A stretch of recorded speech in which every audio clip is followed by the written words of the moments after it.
Brown, I miss you sometimes.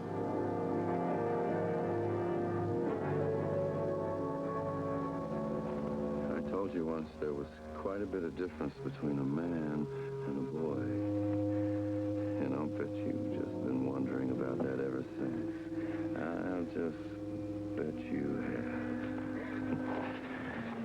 So, I'm going to come back there and we're going to talk about it. No! No! No! Somebody help! Somebody let me out of here!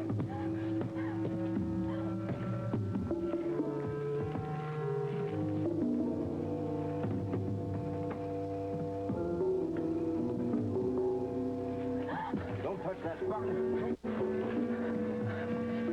Give me that phone. No! Give me that. No!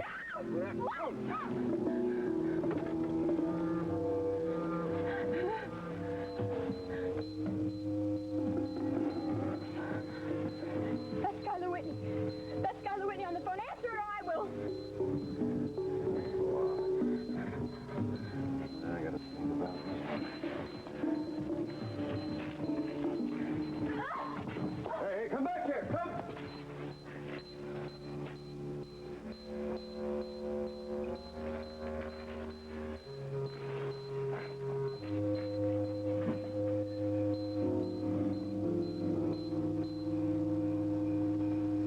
Mr. Whitney, this is Gunther. I'm just calling, sir, to tell you that I'm coming back home.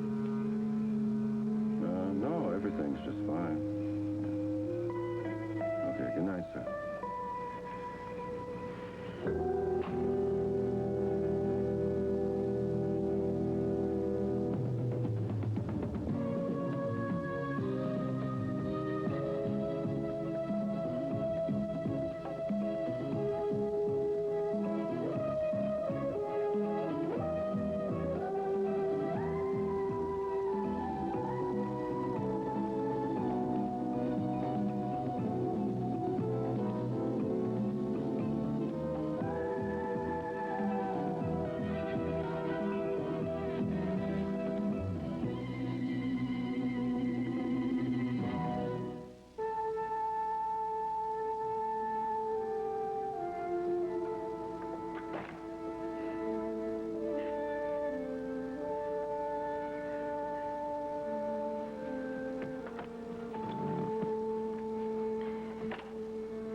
Oh, Mrs. Carr.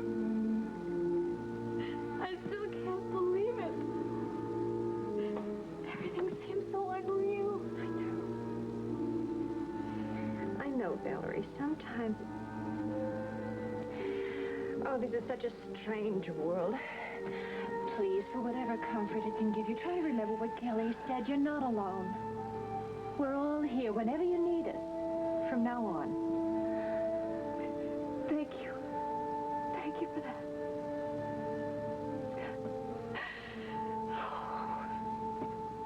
It's so strange, though. Even though I knew how sick he was, the doctors gave me so little hope, I kept thinking that he would get better.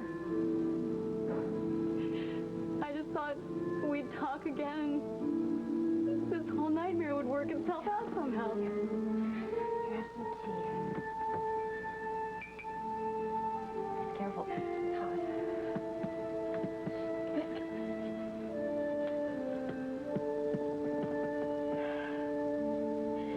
I guess no matter how sick a person is, you never expect death to come. You're never really prepared for it. No. Never. If I had just... No, please, don't do that. Don't think of what might have been. Please. You were a wonderful daughter to your father in the most trying circumstances. Please, you've got to remember that. Forget the rest. But I keep thinking about what I wanted to say to him. Please, Valerie, don't. I'm okay, really. It helps to talk about it. You're sure? All right, what would you say to us? I would have said, Daddy, I love you. I'm sure he knew that. And I would have also told him that I've forgiven him. Forgiven him. For his treatment of you, Mrs. Carr. I know you can never do that, but I'm sure of how sorry he was. And I forgive him. I've already done that, Valerie. He wasn't a bad person.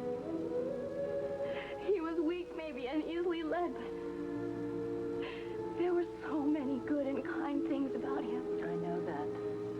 I saw that in him. Oh, God.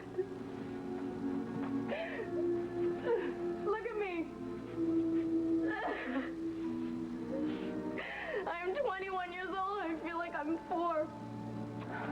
I am lost. I'm so lost. You are not lost. Valerie, you have a new family. You have a brand new family. All the rotten things. Hear about the death of her father over a television set.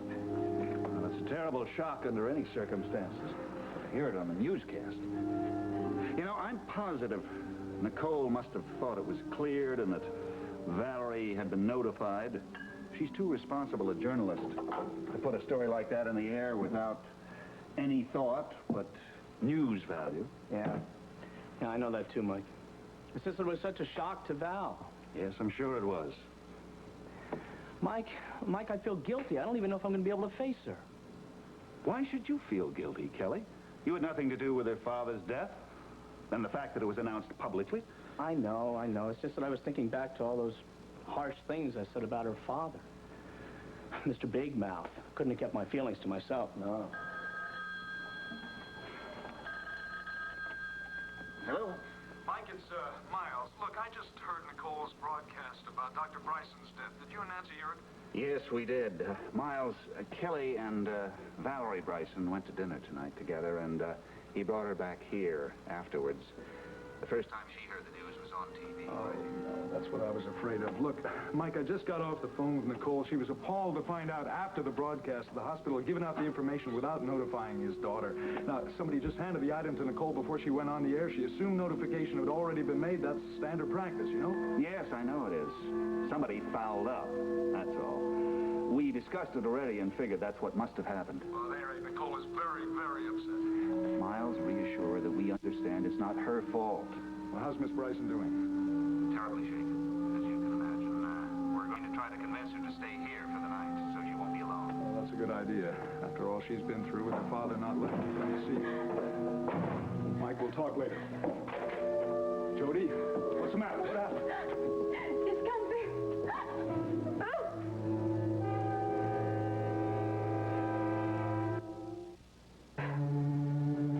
It's Gunther. Gunther tried. What? All right, no, wait a minute. Just calm down. Don't say anything. All right, you're home now, and you're safe. All right, come on. Sit on the couch. Just sit down there. Okay, take a nice deep breath. Come on. Nice deep one. All the way out.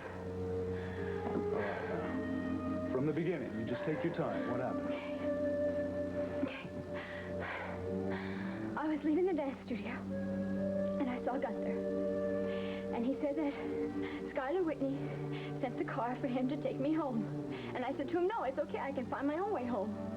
But he insisted that he was under orders and he was to take me home.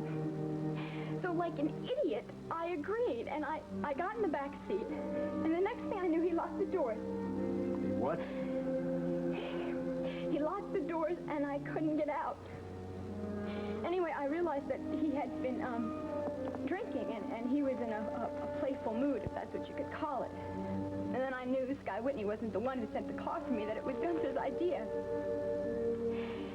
And then he kept making all sorts of insinuations and embarrassing remarks about getting to know me better and other intimate things. And I kept pleading with him to please take me home, please take me home. But he wouldn't. Finally, he just kept grinning at me and staring at me, and he just kept saying all disgusting things. Pig. That pig. I don't know, Miles. Maybe it was his idea of a joke. But I'll tell you, I have never been so scared or panicked in my life. Now, listen to me, Jody. Did he hurt you in any way? Did he assault you? No. Well, not exactly. What he did was he got out of the car and he came around to the back seat and he started to get in. And I saw this phone. And I grabbed it, and I noticed this button. It said SGW, and it must be a direct connection to the Whitney mansion. So I pushed the button, and he got really mad. And he grabbed the phone from me, and he hung it up. And then he started to go for me again. But then the phone started to beep. And he looked at the phone, and he looked at me, and he started to back off. I guess it was Skylar Whitney on the phone calling him back. Anyway, he got out of the car, and he walked around to the front of the car, and I knew this was my only chance. So the door was open, so I jumped out of the car, and I ran as fast as I could. And I have been running ever since. So if that phone hadn't rung, you would have been in real trouble, is that right? I would have been in a lot of trouble. Yeah. All right, I'll tell you what you do. Come here. Then go up to bed. Try to get some sleep. I'm not going to tell you to try not to think about this, because I know that's impossible, but I just want you to keep thinking you're home now, and you're safe, all right? Okay. Thank God you didn't get hurt. Yeah. You go on now. Good night.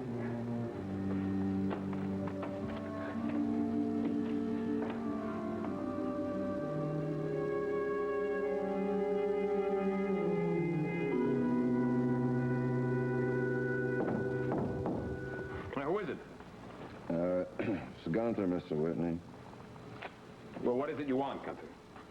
Well, I'm just checking in, sir. Well, all right, you have. Oh, is there anything that I can do for you or Mrs. Whitney? No. Mrs. Whitney's in the game room, I believe, watching television. Why don't you ask her? Yes, sir. Good night, sir.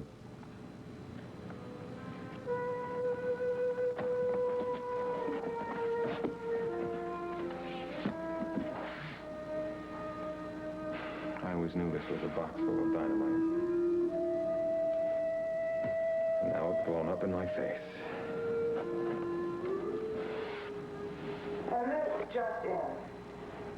Dr. Kenneth Bryson, the plastic surgeon indicted in the kidnapping of Nancy Carr, has died.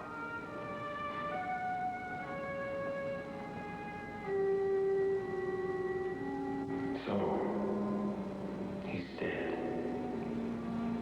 Now Dr. Kenneth Bryson will never be able to talk about this face. But what about Reagan? Reagan always talks too much. Wonder what's going on at the Kavanaugh house. What did Miles have to say on the phone? He just said, we'll talk later, and hung up very abruptly. Oh, well, maybe he got an emergency call from the hospital or something. Yes, could be. Nancy, how is she? Well, she seems a bit calmer. I let her cry for a while, and we talked, and she's resting now. Did you convince her to stay here tonight? Oh, yeah, she was more than willing to stay. She doesn't want to be alone. I hope she sleeps. That's what she needs more than anything right now. I know that, but it just doesn't seem very likely.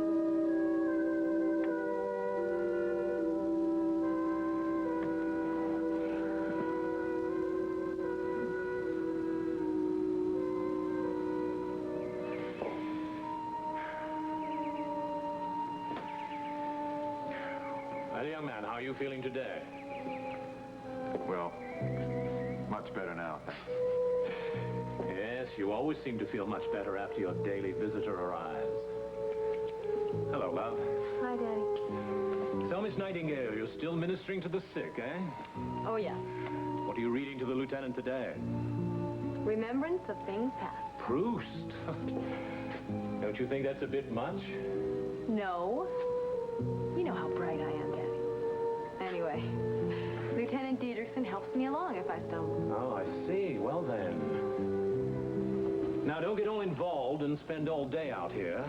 You missed dinner last night, young lady. We dine at 7, remember? I'll remind her, sir. Good. Well, I'll see you tomorrow, Lieutenant. Oh, and Valerie. See you at dinner. Yes, sir. So, how is Lieutenant Dedrickson today? Well, Lieutenant Dedrickson is just fine now, thanks. Now that Miss Valerie Bryson is here. Before I see you, it's all a bore. I am sick to death of these swaddling clothes. Patience, patience. Daddy told me yesterday that the bandages should come off in 10 days or so. I know you can't wait. But I'm just as anxious as you are. Can you imagine? All these weeks that we've been together and I still don't know what you look like. That is odd, isn't it? But what were to happen if they removed the bandages and underneath I was as ugly as an old frock? Huh? What would you do then? Oh, surely you know the ending to that story. The princess simply kisses the frog and turns him into a handsome prince. Oh, is that the way that story ends, eh? But seriously, Valerie, I wouldn't want you to see what's underneath the bandages until my face heals completely. You just realize that your face will be as new to you as it will be to me. I hope that we both like it. I am going to like it. I am sure of that, Lieutenant.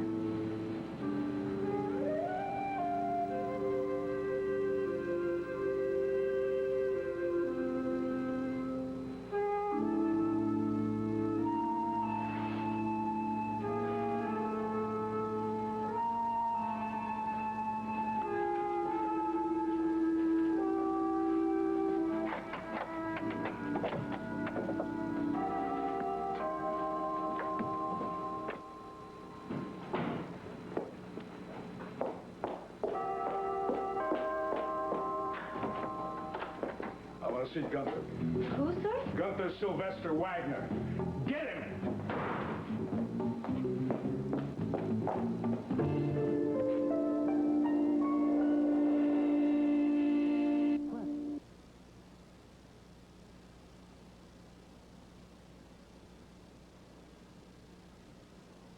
Well. Christy told me there was a gentleman here to see me. I think she's wrong. That is no gentleman, Chrissy. That is Dr. Miles Cavanaugh. So what do you want, Doctor? I said, why are you here? Somebody sick? Yeah, somebody's sick, Gunther. Happens to be you. Now, I know that you're not overly bright, but it's a sure thing you know exactly why I'm here right now. Just what the hell did you think you were doing with Jody Travis tonight? I was just doing my job, you know, trying to take her home. Mr. Whitney asked me to do so. You're a liar. What? I said you're a liar. Mr. Whitney gave you no such order. You picked her up on your own. You intimidated her. You scared the life half out of her. Now, if I find that you come within 10 blocks of her any time in the future, the only things you're going to be able to molest are the cockroaches in a jail cell. Listen, I don't have to take this from you. Who the hell? Maybe you would like to explain what happened tonight to Chief Mallory. What is all this? What's going on here, Dr. Cavanaugh? Gunther? Look, he's trying to cause some trouble, Mr. Whitney. I told you once before, he's got it in for me. You know, like, he'll tell any kind of lie to make trouble for me, but I'm going to take care of it, Mr. Whitney. Now, you get out of here, Doctor. I said get out. A little more pressure on your wrist, Gunther, and I can send you out of here in an ambulance. But you know what I'm going to do? I'm going to save that in case this happens again, which I doubt. If you can't get a license for your animals, at least try to keep them on a leash.